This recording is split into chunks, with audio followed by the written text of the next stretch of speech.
He obviously has doubled down on defending Obamacare. We think it's a terrible piece of legislation. We're certainly going to be voting on that if we can put either repeal or take out pieces of it, like, destroying the 40-hour work week, the medical device tax, the individual mandate. All of these are highly unpopular with the American people.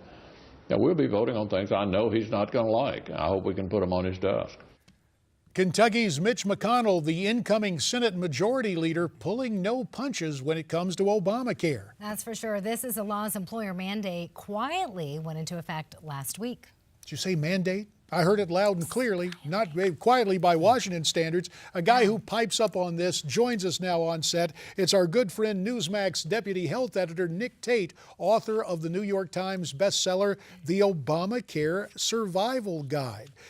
Nick, this year, companies with 100-plus workers are going to have insurance for their employees or face a fine. Does it make more economic sense to face that fine? Sure, it's cheaper. It's $2,000 per employee. That's the fine. To insure an employee costs about $6,500 a year. To insure a family costs $16,000 plus a year.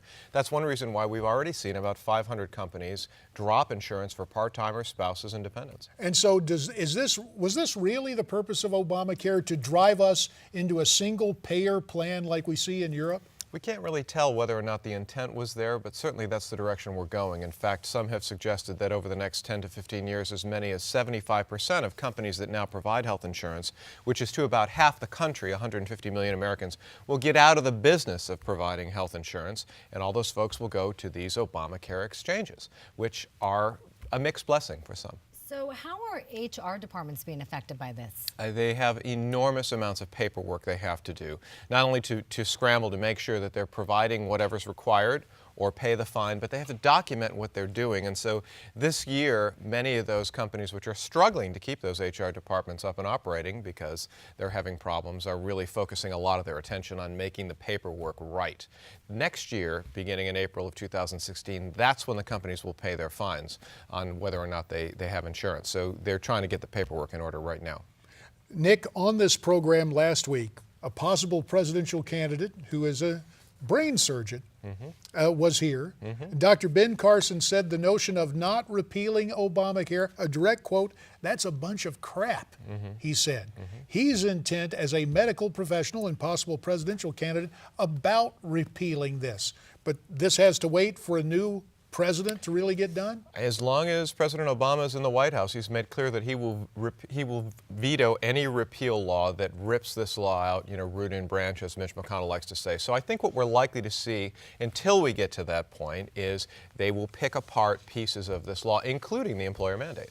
Yeah, and including that, what are some other pieces that you think the new Congress will focus on? Well, right away, they've already promised they're going to vote to change the language of the law so that employers must provide insurance to individuals who work 30 or more hours a week. They will try to change that to make it 40 or more hours a week, which is the Department of Labor traditional definition of full-time work. That's number one. Number two, we're likely to see a repeal of the medical device tax, which is raising only a few $billions but leading to huge costs and confusion. I think we're also going to see major modification of Medicaid laws. And the big question is, what's the Supreme Court going to do with the subsidies aspect of this law? In June, they're going to rule on that. And the subsidies that are going to those individuals who get insurance by these exchanges in 36 or 37 states are not only potentially in question, but the triggering mechanism for the employer mandate is the individual subsidies. If you work for a company that's supposed to provide health benefits and they don't, and you go to get your insurance through an exchange and you get a subsidy, that's what triggers the enforcement. So that decision could not only have an impact on the individual subsidies, but on the employer mandate as well. Nick Tate, when I hear you talk, they used to be scared about members of Congress taking a look at medicine. But now with lawyers, with the Supreme Court, maybe there'll be some sort of corrective action taken by the court. At any rate, we know we're going to have you back time and again to talk about the politics and the provisions of all of this. Thanks very much, Nick Tate. And hey, be sure to take the National Medicare Survey. Tell Congress what you think of the recent changes to Medicare. There is more ahead here on America's Forum, so please stay with us.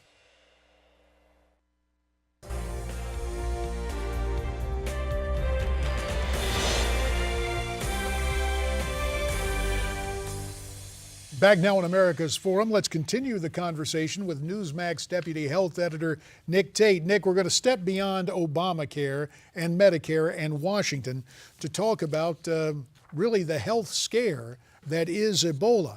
A U.S. healthcare worker exposed to Ebola in Sierra Leone, now back on American soil in a Nebraska hospital. That has been a previous stop for other Americans exposed to Ebola, correct? That's right. 3 others have been treated there, 2 successfully. Unfortunately, 1 died. But this is another case that indicates that we are not out of the woods yet when it comes to Ebola. This was a healthcare worker who was in Sierra Leone, was exposed to Ebola. We don't know how.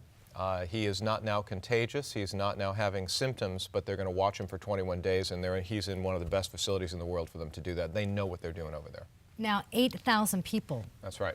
Have died. That's what the World World Health Organization estimates that nearly 8,000 people have died That's from right. this. 8,000 people dead, 20,000 people infected, and there is yet no end in sight to the outbreak. So we are not out of the woods yet. No, we're not. Well, we'll keep an eye on that story. We also want to talk about a new study that says the cause of most cancers is, quote, bad luck from random gene mutations rather than lifestyle. What do you make of this study? Well, this is a glass half full, glass half empty story. Genetics are clearly a factor in cancer. What the research shows is that in as many as 2 out of 3 cases, stem cells, when they divide and multiply, random mutations are introduced, and so that leads to rapid development, growth in cells, and cancer. They don't appear to be related to things like smoking and lifestyle. But the truth is that genetics are not simply destiny. Genetics are merely one factor contributing to cancer, and there are things you can do in your lifestyle to compensate. If you're eating a healthy diet, if you're getting exercise, you're not smoking, you're getting enough sleep, you're de-stressing, you're doing everything you can to modify and counteract the genetic factors that lead to cancer. There's a phrase in cancer research that I've heard that genetics load the gun and lifestyle pulls the trigger. So just because you have a genetic predisposition to cancer does not mean you'll necessarily get it, but a diagnosis that you may have that genetic predisposition should prompt people to do everything that they can to compensate with lifestyle. This is really interesting that this is coming out, especially since, you know, stars like Angelina Jolie was tested. And explain how that test worked, because it almost seems like it contradicts what we're hearing now. Well, actually, what they found is that that was a different kind of genetic mutation that is tied to breast cancer. And so in her case, her decision was, I think she lost her mother, I think she lost an aunt also to breast cancer, or ovarian cancer. She elected to have a double mastectomy, which is a fairly radical decision to make to remove the risk of all cancer. But there are other things you can do. If you know you have a genetic predisposition, there are other things that you can do. Increased monitoring, paying more attention, doing what you can in lifestyle. But this is really the one of the leading edges in clinical medicine, and that is using genetics to tell people how they should live, what they should do to modify their risk of dying from cancer. Simply having cancer does not mean that you will die. Keeping it in check from spreading to other parts of the body is the way you can survive and live. Nick, we couldn't spend time with you without turning to the flu.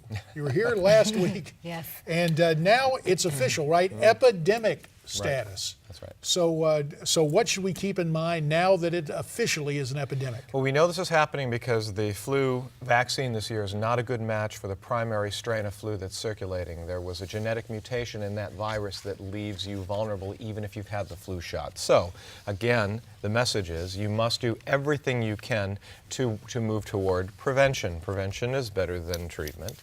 So, again, washing your hands. wash your hands fastidiously, making sure that if you do not avoid being around people who appear to be sick. If you yourself are feeling under the weather, for goodness sake, don't go to work, stay away from your family and friends. Don't infect everybody else with what you've got. And there are some things you can do too. You can take supplements, echinacea, zinc, ginseng. These all boost the immune system, as does eating a healthy diet, getting regular exercise. Don't let yourself get run down. Do everything you can to prevent the flu. All right. Common Good sense. advice. We appreciate that. And again, this reminder, be sure to take the National Medicare Survey. Tell Congress what you think of the recent changes to Medicare. And you see right there on the screen where you do it at Newsmax.com. When we come back, the saga of 19 kids and 2 parents. Reality TV in the making. Stay with us.